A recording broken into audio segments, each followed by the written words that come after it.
thing about this class is the peer leader. We look for students who have shown us that they can be good leaders. Oftentimes they're sophomore students, juniors, and seniors, and they essentially co-teach with the professor. So if students don't feel comfortable necessarily talking to the professor, you have this awesome peer leader that is one of your peers that's helping to teach and direct this class. And they're often available, some of them 24/7, which I don't love, but it's an awesome addition to the UNB class. So you'll have your peer leader and your University 101 instructor. And again, it's like an extension to orientation. We find that it's a really good way to help freshman students to transition in a healthy and happy and flourishing way to the university. We cover all kinds of stuff at orientation. This year, we're covering stuff virtually. So I think the University 101 is really going to be amazing this year because you have this sort of nice home once a week that you get to meet with students and peers and your professor who wants to help you on this first year experience. Matt, did I leave anything out? You work very closely with the peer leaders. I don't know if you want to add to that. Yeah, no, you definitely hit the nail on the head. They're really there to serve as mentors to you. They're students who have taken the same classes that you will be taking. And so they provide a really awesome perspective on the PACE experience, whether it be your first year or even beyond. And they play a huge part in, since we're on the topic of registration, they play a huge role in assisting you with registration going into your spring semester of your first year and informing you of that information and beyond. So it's a really awesome experience. Mm-hmm. One last thing too is that we don't really expect students to like remember everything. And so I think it's a great way to like set the foundation for resident students, for commuter students, for first generation students to be able to have this like safe space before you really spread your wings in the second semester and beyond. So that's right.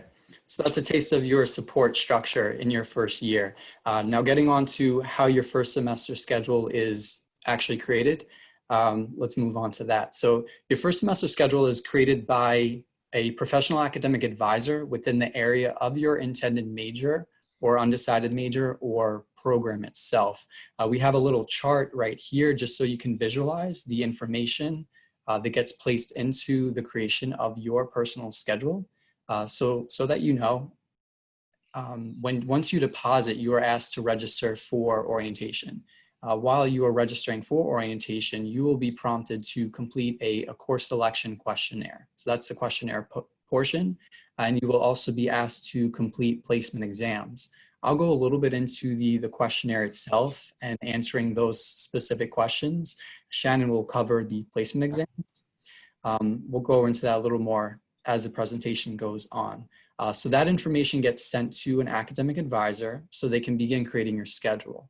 While creating your schedule, as you can see from the chart, there are other factors that go into creating your schedule, such as your intended major, if you have chosen a major, or if you are undecided, areas of interest that you note to an advisor, required university courses that you'll have to take no matter what your major is, and general course availability is taken into account.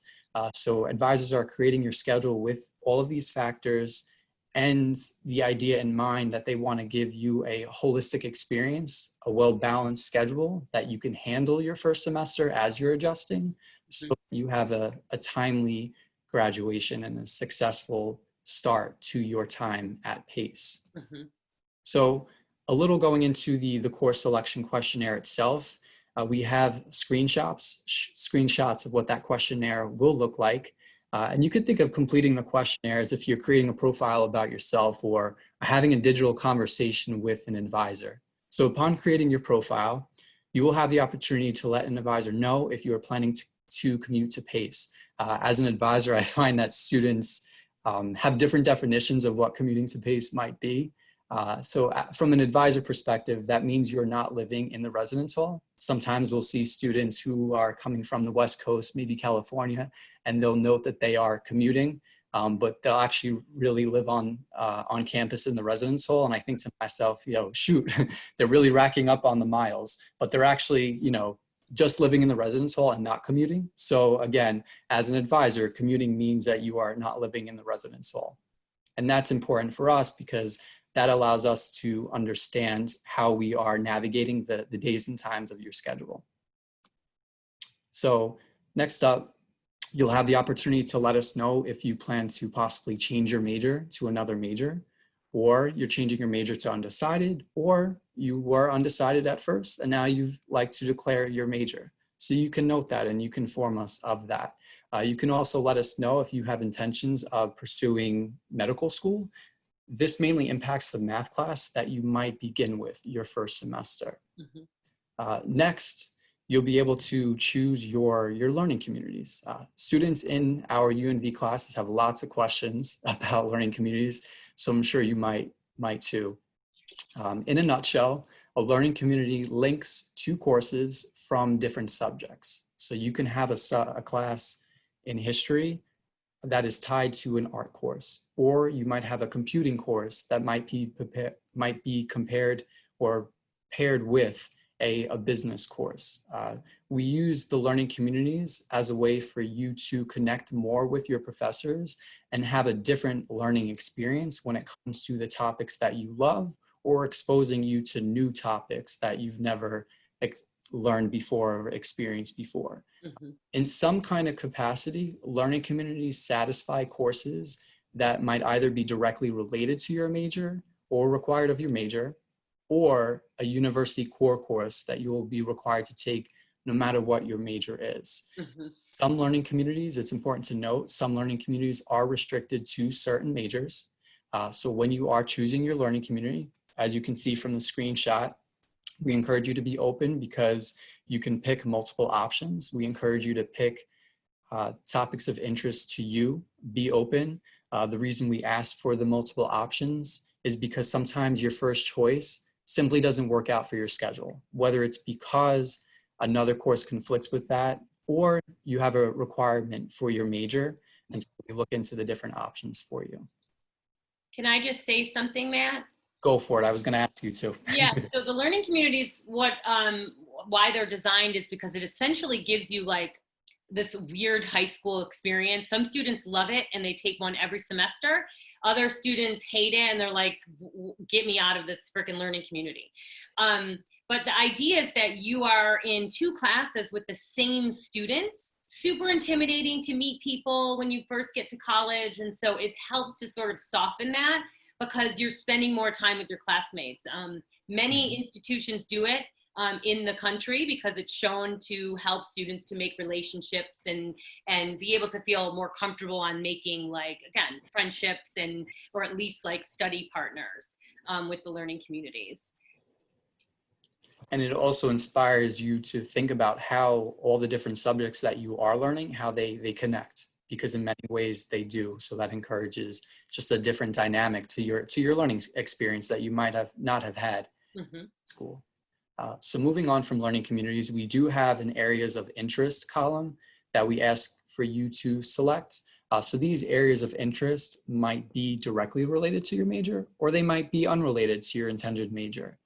So this area of your profile allows advisors to select new courses for you once possibly placing your major courses already on your schedule. And once those courses have been chosen, they'll start to look into your other areas of interest to see what other courses they can connect you with that inspire you or you might be interested in dabbling into. The areas of interest are important too because you chose PACE. We're so happy you did. I love PACE.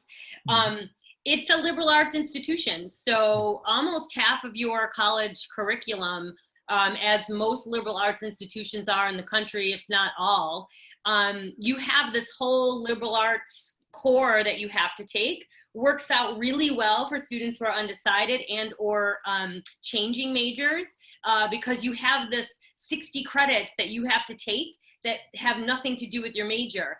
Because I often hear students will say, well, that has nothing to do with my major. Well, guess what? You and everybody else are taking classes that have not to do with your major. It's part of getting a bachelor's degree. It's part of being a scholarly it's part of being in a scholarly community where you have to, you know, kind of show interest in topics that have nothing to do with your major. I do want to say that all the classes that you take are in the first semester, because we get this question a lot too, fulfill requirements. It's impossible to take a class in the first semester that does not fulfill requirements, no matter what the heck your major is. And Matt can attest to this. It is the worst kind of schedule making, because you're doing it on this questionnaire. Don't have your parents fill it out. You fill it out. And we're going to make your schedule. That's never going to happen again for the next 4 years. So this is the only time that we do it, because you are new at it. But in the second semester and beyond, you're going to meet one-on-one with an advisor, no questionnaire. And then you're the one that's going to make your schedule. I say don't have your parents do it, because I have students that'll be like, well, why am I in a philosophy class? And it's like, well, you indicated, you know, that you wanted to take philosophy. And they're like, my mom filled it out. And I'm like, well, your mom clearly wants you to take philosophy. So make sure that you are mindful when you fill that stuff out. Yeah, thanks, Shannon. And Shannon, do you use this area for undecided students if you're trying to help them possibly decide on a major and put them into courses that might be introductory level? Yeah, for sure. Undecided students are the most fun to make their schedules, because they're kind of open to many things. There's so many awesome statistics about this, and I will be doing a session through admissions for undecided students. I also want to say, because I saw I'm cheating and I'm looking at the chat, we'll go over some things about changing your schedule, changing your learning communities. There were some questions about double majoring and stuff, and so maybe at the end we can adjust it. And the long story short is you can change your schedule. However, it has to really be for good reason, which is why Matt is telling you, you know, to really pay attention to the questionnaire, because this is how we build our schedule. But you know, students are very happy. I've been doing this for a long time. Matt's been doing this a long time. Don't worry about that. Like, there are ways for you to work closely with someone on your schedule. And Matt mentioned this. You're already ahead of the game by attending this. I mean, really, there's 1,200 students that are coming to PACE this year, and I'm super freaking impressed by PACE students, and this is one of the reasons why, because there's so many people on here, and so you're already ahead of the game. Like, there's 400 plus, we have like 1,200 plus, so with this being said, you can email me and Matt and be like, listen, I listened to you two for an hour, you better help me now. So really, I just want to commend you again, that this shows that you will be successful at PACE University. Definitely. I'm going to jump in with one question that was relevant to areas of interest before we move on from it. And I do have a couple of other questions for later on.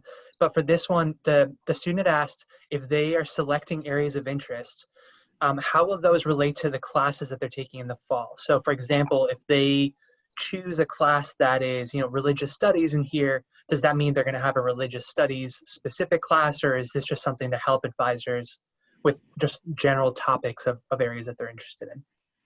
That's an awesome question.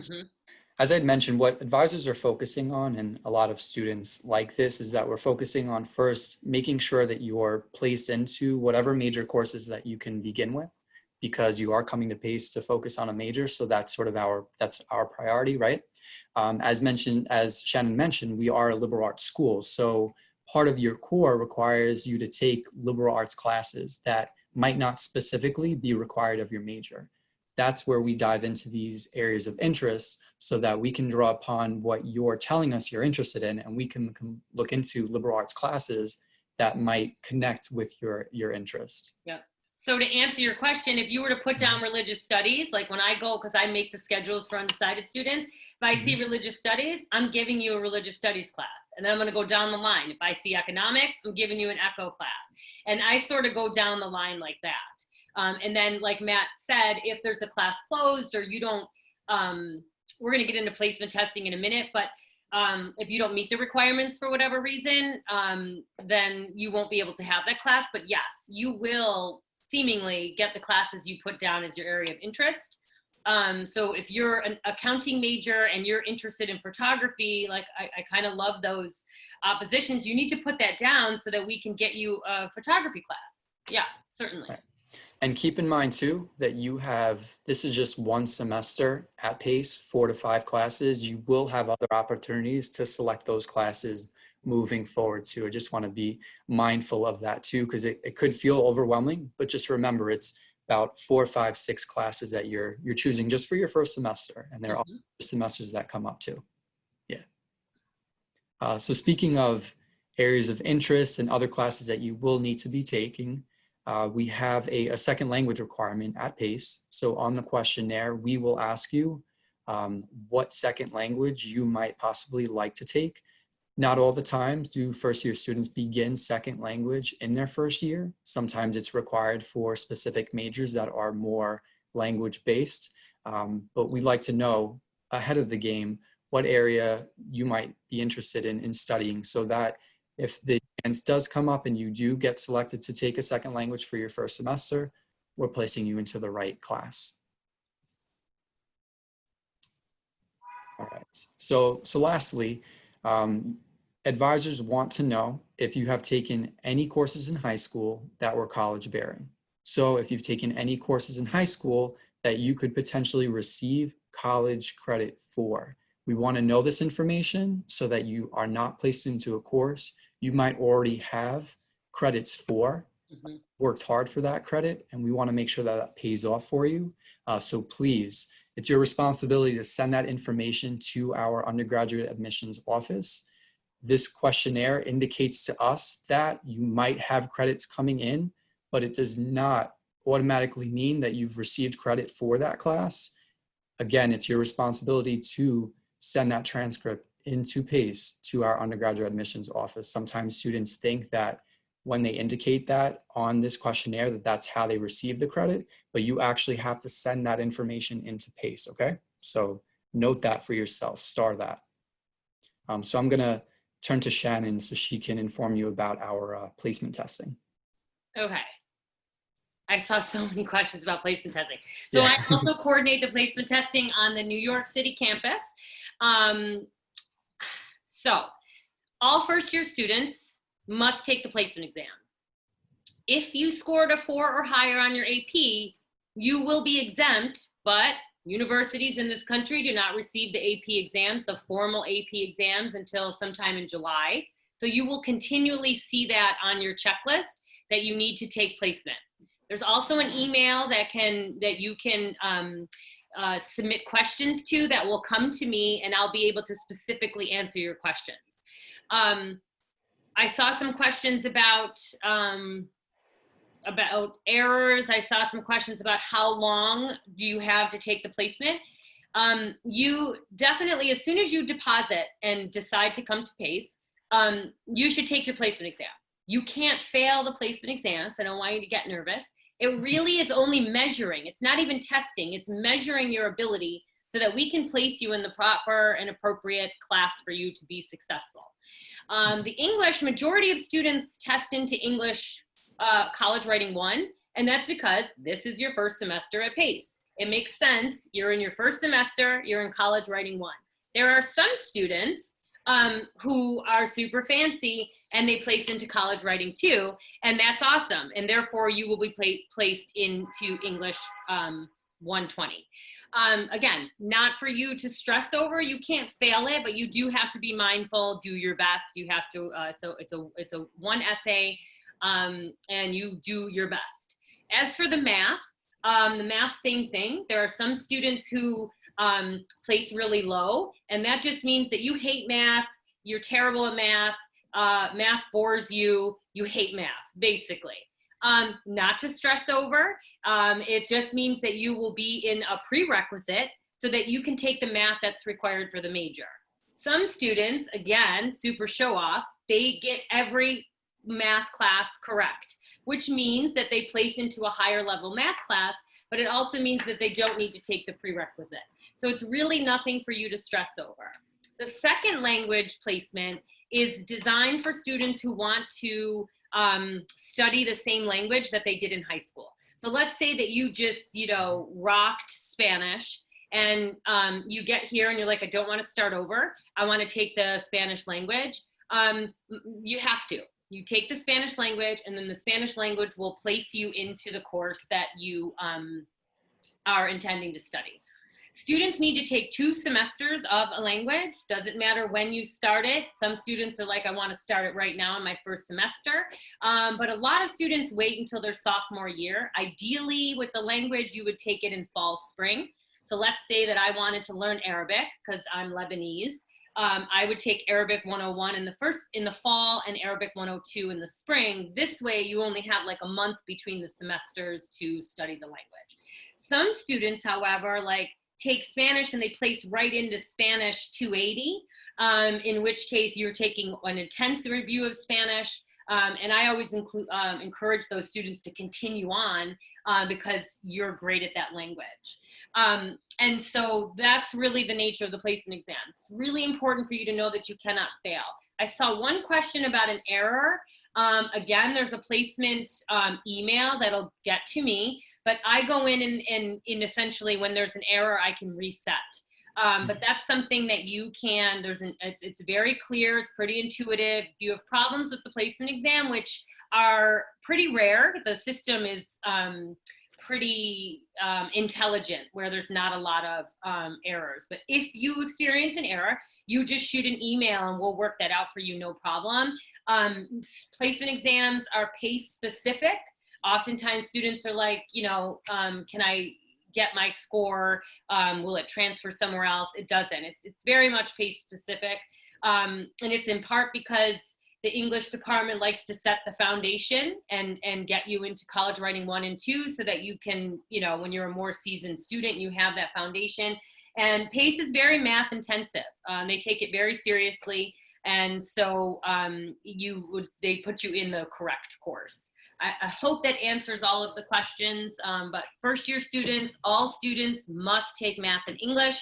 And I saw this question come up. The answer is, you're correct. We cannot make your full schedule until your placement exams are in.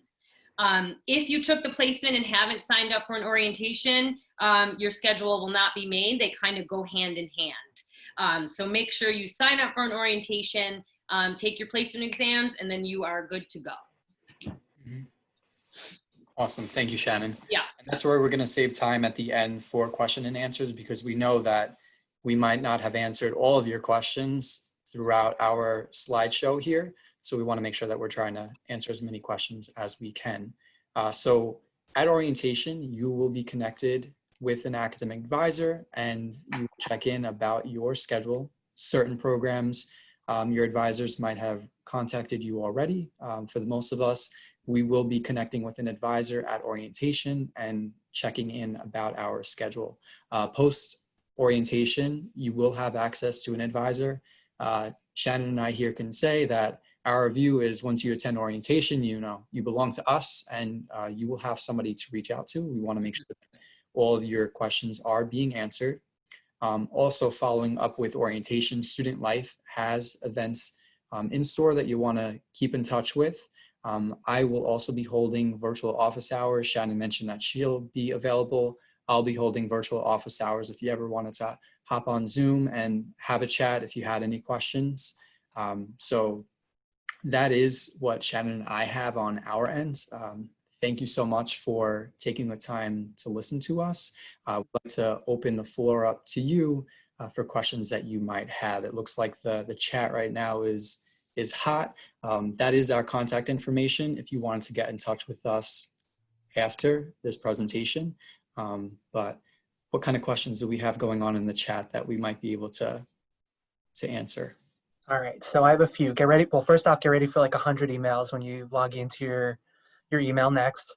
Yeah. But so the first question I had was, it was asked specifically about commuters, but just in general, how do you make changes to a schedule if the time doesn't work, for the student when it comes to a class. So, if it was on their schedule for Monday morning, but Monday morning doesn't work for them, what's the process for them for changing that class?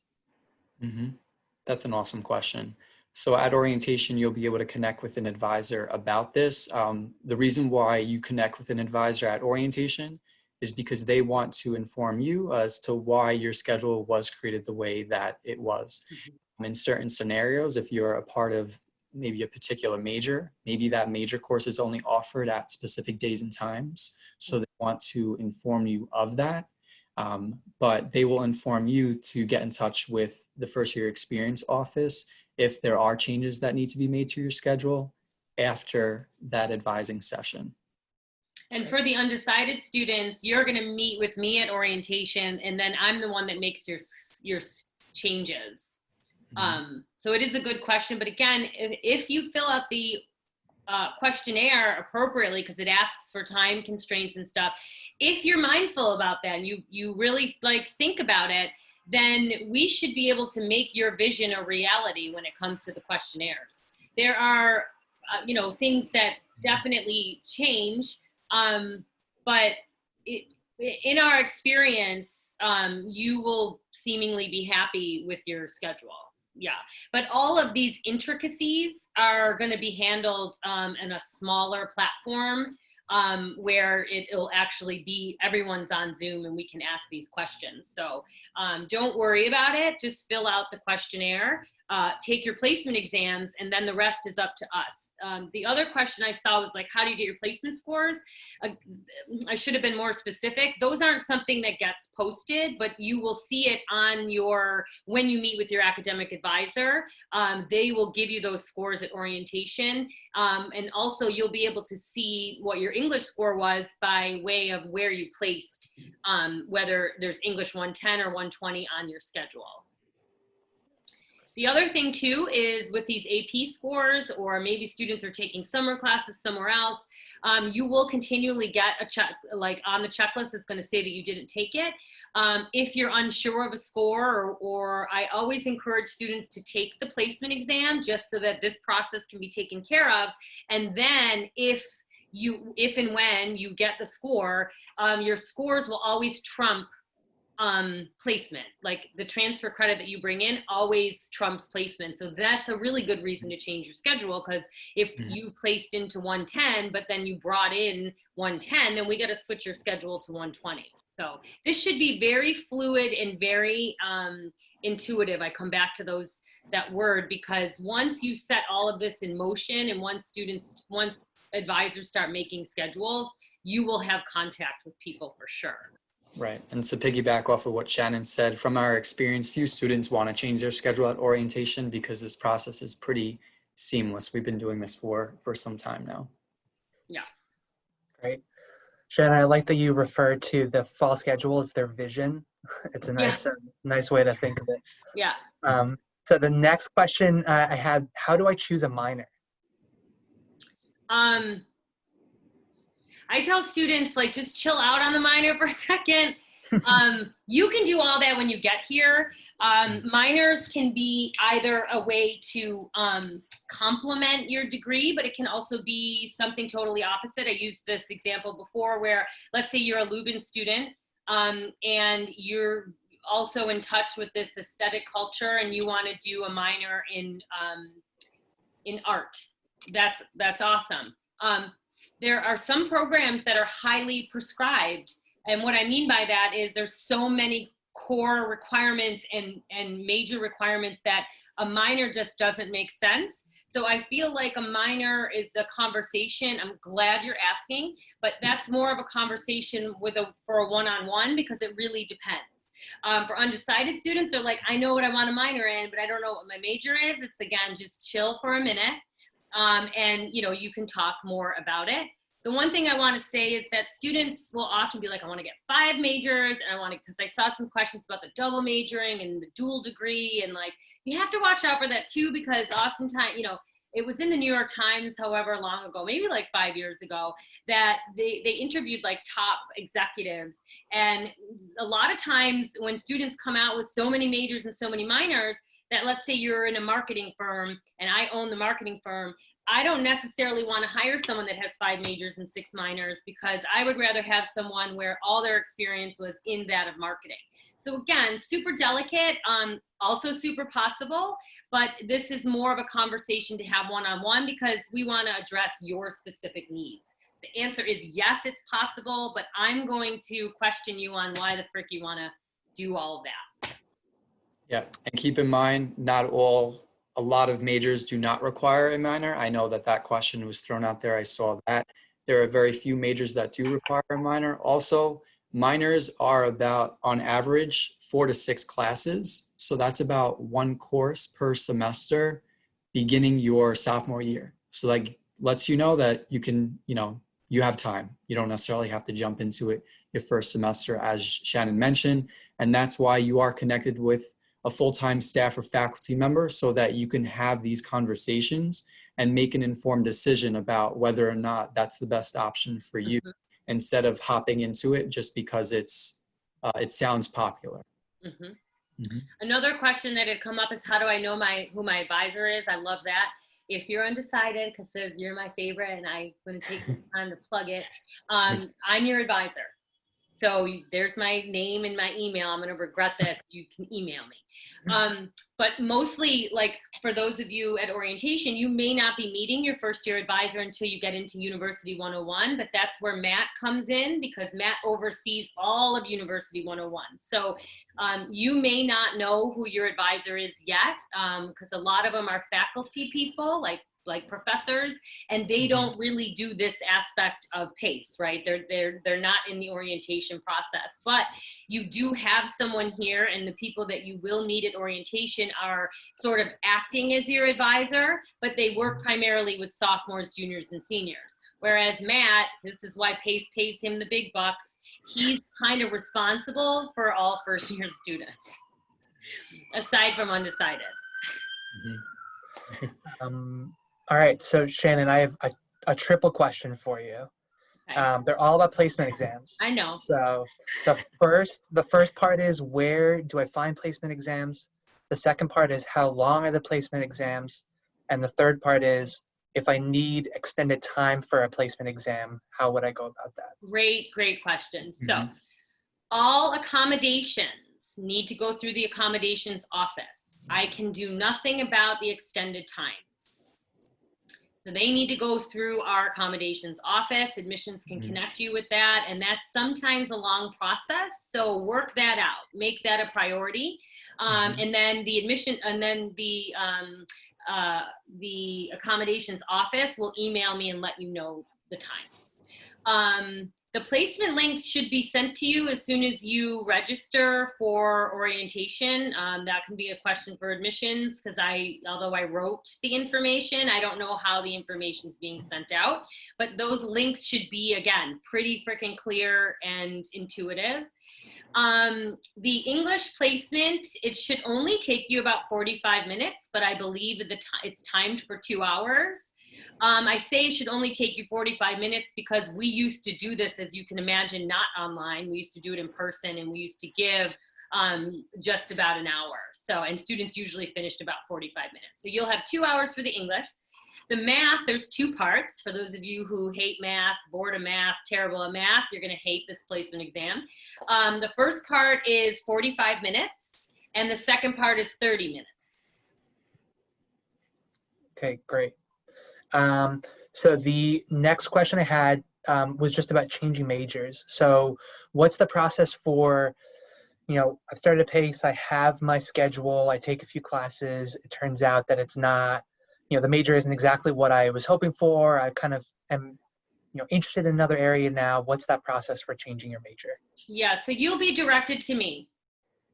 For sure. I mean, like 85% of students don't know what the frick they want to major in. If it were up to me, I would have all students not declare their major. I think it's too much stress. I don't think it's fair, and I think it's a little irrational. That's just me. So students will often change their majors, and basically if you, if on the questionnaire you were like, I mean, this is why this office exists, right? Students will apply to PACE as a major. and then they fill out the questionnaire and they're like, I don't want that major, I want this major. And then 2 months later, they're like, I don't even want that major. I think it's best for me to be undecided. So just know that being undecided is not going to put you behind a 4-year graduation. That would be unprofessional of PACE to do that. So just know that the expectation is not that you decide. But if you want to feel out a major, I think that's amazing. And you feel like it's not for you.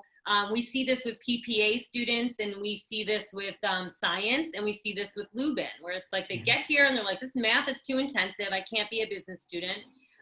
Maybe with the PPA, they didn't get in, or they're waiting the audition, or they forgot something like this, and now they're thinking about their college career in a different way. I work with those students.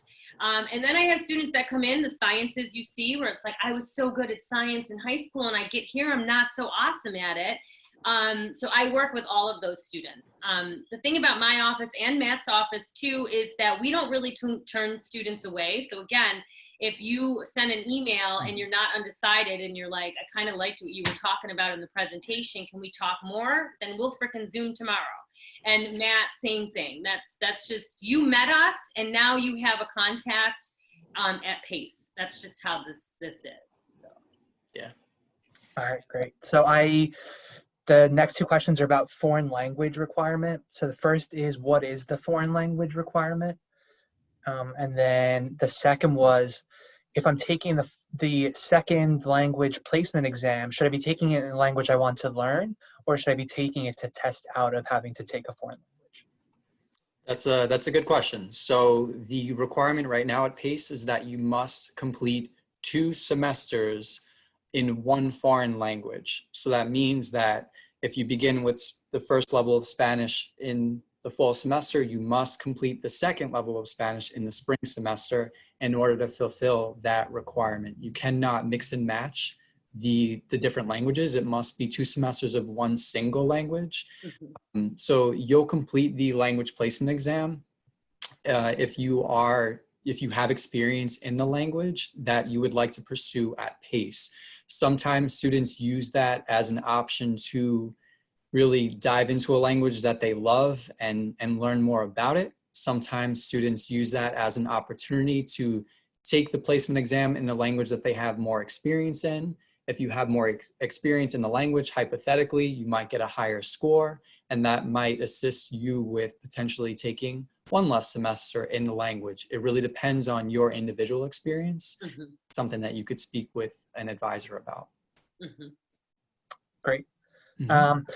So then the next question I had is actually one that I can answer. It is a little bit more specific to us. It's about AP and college transcripts. So how to get them to us, and do they have to be official? So they do have to be official. And to send them to us, there's 2 places that you can email them to. You can email them either to undergradadmission@pace.edu. I'll actually switch to the next slide with some more information.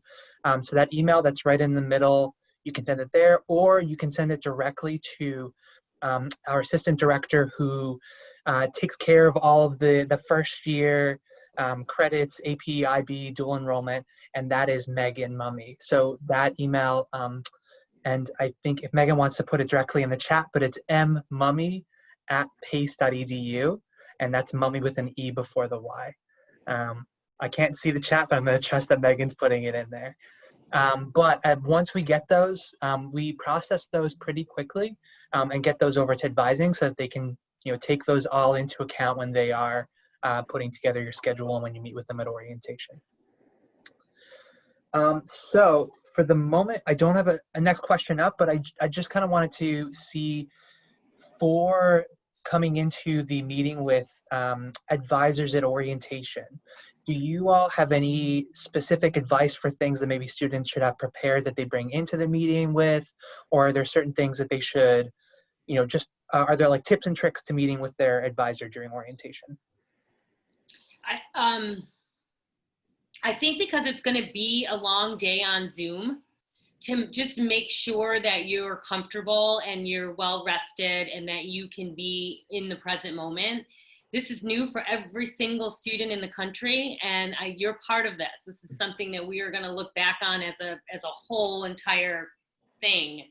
And it's really a first. So my suggestion is to just make sure that you can pay attention. I think it's your first step in being a college student. It's like sitting through information that may sort of be tough to take. I think it's going to be pretty dynamic. I think that the PACE students, the incoming PACE students are like super excited. And I think that that's going to translate. But as far as like being prepared for anything, you really don't. You just have to, participate and be there. When it comes to the schedules, because I saw that come up, every school is doing it differently. So honor students, you're going to get your schedules in one way. For my office, for undecided students, I'm going to start making them, and I'm going to see how it goes. As I make them, I'm going to send them, and we're going to see how it goes. So for every school is kind of different. But just know that it's being well thought out, and it's also taking into account the larger groups of students. Undecided students are about 10% of the first year cohort. So you have to imagine there's some schools that have 30% of the first year cohort, and so they're going to operate a little differently. So yeah, that's the only thing I can say about the schedules. And in the past, students weren't able to see their schedules anyway, so I feel okay about it. You wouldn't actually get your schedule until orientation. So I think that's going to be a more trial and error. But if I could give you some advice, just make sure, dress up that day. I don't know, whatever you do. I have to put on mascara and lipstick when I know I need to, and I have shoes on for the first time in a few days. So you really have to, just be present as though you were coming to the university in its brick and mortar self. Yeah, I would say that that's awesome advice. Also keep in mind that, I had mentioned this is just a snippet of the information that you're going to be receiving at orientation itself. We're going to be preparing more information for you so that you're more informed about your schedule, requirements, and all that good stuff. So I just say, jot some notes down, jot some questions down, be present, as Shannon had mentioned. Trust in us that we're trying our best to support you in the ways that we can. And know that if you have questions, we're more than happy to chat with you about that. So I would say, chill, enjoy the whole orientation process because you're going to be getting to meet with a lot of students, virtually. You'll be able to eventually see them in person. So trust the process and enjoy it. And we'll look forward to seeing you all. And if you're undecided, you can email me. Matt, Shannon's trying to take all your students right now. We looked it up, and there's so many undecided students on here, so it's I might as well just get it in now. If you have questions, just email me directly. When you get to campus, you'll see that Shannon and our offices are right by each other. We're like brothers and sisters in the office, so it's all good. It's all love. So. So it looks like we've had some questions about what the plans are for the fall with everything that's happening. And I can give you a little bit of an answer about that. So yesterday we did have a virtual event with our president and provost where they went through some of what the fall is going to look like. And that was also emailed out to all accepted and deposited students a week or two ago. So that'll be up on our YouTube page in the coming days at some point. But just to give you everybody quick information about that right now, we are planning on being on campus in the fall. And obviously that is dependent on, whatever we are told by New York State and by the CDC that we have to do. So what that social distancing is going to look like in the classroom, in our residence halls, things like that would all be decided on and figured out with, the safety of our students and our faculty and staff at the forefront. But if you're looking for more details, as the summer progresses and we learn a little bit more, we'll be very communicative about sending that out to all of our students. But we do have that recorded, a recording from yesterday's event that will be going up on YouTube if you're looking for a little bit of a more in-depth answer to that question. So we're getting kind of near the end of our time, and I want to be respectful of everybody who's logged on. That this was going to go from 4 to 5. So I think at this point I'd love to just kind of see if there's any last little things that you kind of want to put out there. Or actually we do have one more question that we're going to ask. It's coming in right now. Give me 1 second. You should do the placement test as soon as you deposit. As soon as you deposit. And what I mean by that is if you deposit today, then when I say immediately, I mean like, you know, do it by Monday. Actually, scratch that, it's a holiday weekend. Do it by like Wednesday. Like, I don't mean like do it, register and then immediately. Like you're gonna need some time, but like within the frickin' week, you should do it. And just know that that's gonna help your final schedule. Yeah, so that should help you. Same goes with the questionnaire. If you can complete that sooner rather than later, that's just going to help advisors out even more. And that goes with any other information that we need of you. The sooner that you can send that information in, you know, the sooner we can get your final schedule set up and just help you in any other way that we can. And I see the questions about the questionnaire, and like Matt and I do this all summer long. So the questionnaire will come to you once you register for orientation. It's part of that process. It should be there. Yeah. The other thing too about internships and stuff, that's going to be about, part of your orientation. There's going to be like a career services thing.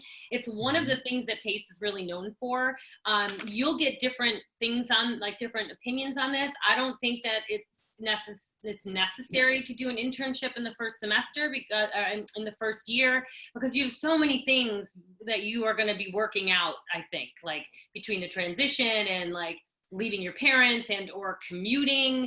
So I don't think it's going to put you behind any. I think in the sophomore year though, you'll attend cover letter workshops, resume workshops, which is kind of nice because like if a student hasn't worked or doesn't have any like real world experience within their major, those types of workshops help you to articulate your experience at PACE and how that's going to help you to get an internship. So I find that our PACE students get internships like in the second semester of the sophomore year, the summer going into the junior year, and then certainly junior and senior. But first semester, first year, I think it's a lot on your plate to do that, especially because, well, that's it. I just think, but you're going to get this information at orientation. And, you know, Career Services has won awards. We're very well known for our internship program. And it's in part because the Career Services really prepares students so that you know how to interview. You know and understand what professionalism is. And then when you go to your actual interview, I mean, employers like to work with PACE students because we're prepared. And that's built into your PACE path. And again, that'll be very clear to you. But I know students sometimes are really gung-ho. And so again, just, you know, you can relax on that a little bit. You're already a success at PACE for attending this seminar. So, yeah. All right, so I have two final questions before we wrap up. One is, what does semesters 1 through 4 mean for the foreign language exam? So I don't know if that is too in depth, and maybe a question we need to follow up with. No, it goes like this: Spanish 101, Spanish 102, Spanish 280. I'm just using Spanish 280 and Spanish, and then it'll go 284. So if a student places semester 2, then that means you would need Spanish 102 and then 280. If a student places semester 3, that means you would just need 280. 280 is the exit requirement for a language that you studied in high school. Super duper confusing. I don't love the language around it. But if you have questions about that, you can email me or Matt. Yeah, and usually what that means is we're asking you how many years of that language you've taken, because sometimes students aren't aware that we do have the second language placement exam. And if we see that you have more than 2 years of experience in a second language, we then ask you to take the placement exam. So that just helps inform us how to best direct you. So you let us know how many years of experience you have in that particular language that you want to study, and we'll follow up with you and let you know what you'll have to do from there. Great. And then the final question we have, is it possible to change my answers on the questionnaire? So if you have to change if you have very important things that you have to change on the questionnaire and you can't get back in there, you can send me an email. Okay, great. Nice and quick. So I just want to wrap this up by first saying thank you to Shannon and Matt for joining us and giving us all of this information. This is the first time that we've done something like this, and it's really great to hear directly from advising about how these schedules come together and to answer all of those questions, because this is a big time of transition, and the more that you know, the more stress that goes away. So thank you both so much for joining us. I'll put up so you can see all of the contact information that's up on the screen. And what I'll do is I will put their information back up on the screen just so that you have it if you need to send them something. And I'll leave this up for a couple of minutes after we end in case you need to take it down. But thank you both so much. And you're welcome. Thank you guys too. Like I love all these thank yous that are coming. It's just so great. So thank you too for asking such good questions. Yeah, Absolutely. thank you for having us at Missions. We could talk all day about this. Thank you to you. If you're sitting on your couch, you're in your room, anywhere you are, continue to stay safe, stay healthy, and we can't wait to connect with you soon. Mm-hmm. Cool. Well, thank you all very much. Have a wonderful rest of your week and stay safe. Bye for now. Bye for now.